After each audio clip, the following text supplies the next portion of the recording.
Hey guys, I'm Dr. Tobisch with Whitefish Chiropractic. In this quick video, I'm going to be talking a little bit about knee pain. More specifically, I'm going to be talking about pain felt in the knee when you're walking up a flight of stairs. Now, a lot of different things could cause this pain. It could be a structural problem in the knee, it could be a mobility problem above or below the knee, it might even be the product of a poor movement strategy. So we're not going to dive too deep on all the different things that might be causing this pain, but rather I'm going to show you a different strategy that you can use when you are walking up a flight of stairs that takes a lot of stress off the knee and oftentimes makes it a lot less painful to walk up a flight of stairs. So let's check that out, have you guys give it a shot, and then let us know if it helps.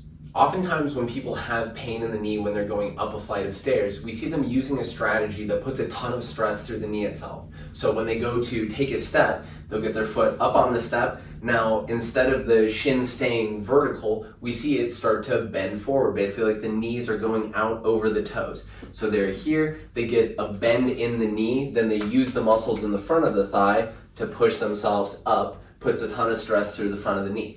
So instead, what I want you to do is use more of a hip hinging strategy where we're using the muscles up in the hip and the glute rather than putting the stress through the knee itself. So if you're doing that, we're gonna keep the shin vertical and the angle of the knee doesn't change. So as you step up, basically everything's gonna stay in this position. Now, instead of going here where the knee translates forward, shin stays in the same position, I basically hinge forward. Now I can use the muscles up in my hip to push myself up. So next I'm going to show you another little thing that you can do to kind of practice that strategy, and then we'll come back to this. A really good way to practice starting to feel this hip hinging strategy is to really work on the difference between a squat and a hip hinge. And this can be really helpful to do with a wall right in front of you. So oftentimes we'll have patients do it that way. But the idea is if the wall is right in front of you and you go into that strategy that we're looking at where we put a lot of stress through the knee, where we basically start to squat down, knees translate forward over the toes, where you basically hit your knees on the wall in front of you. So alternatively, what we want to do, like I said a second ago, we want to go into a position where the shin stays vertical, the knees don't translate forward. So if there was a wall right here and I started to practice shin stay vertical, my butt goes back, back, back. Well, now if I use that strategy where I'm basically sitting back and starting to load my hip, my shins stay vertical, knees don't translate forward, then they wouldn't hit the wall. So it's a really good one to start practicing to feel that hip hinging pattern.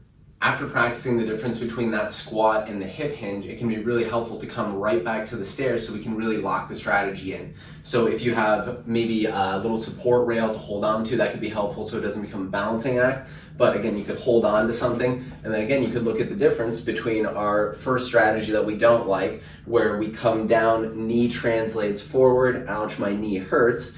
Rather than doing that, we're gonna keep the knee in a fixed position basically. Pockets or my butt is going to go back, back, back. So now my knee doesn't translate forward, pockets go backwards, and then I use the muscles in my hips and my glute to pull myself back up. So work on some of that stuff. Like I said, let us know if that helps.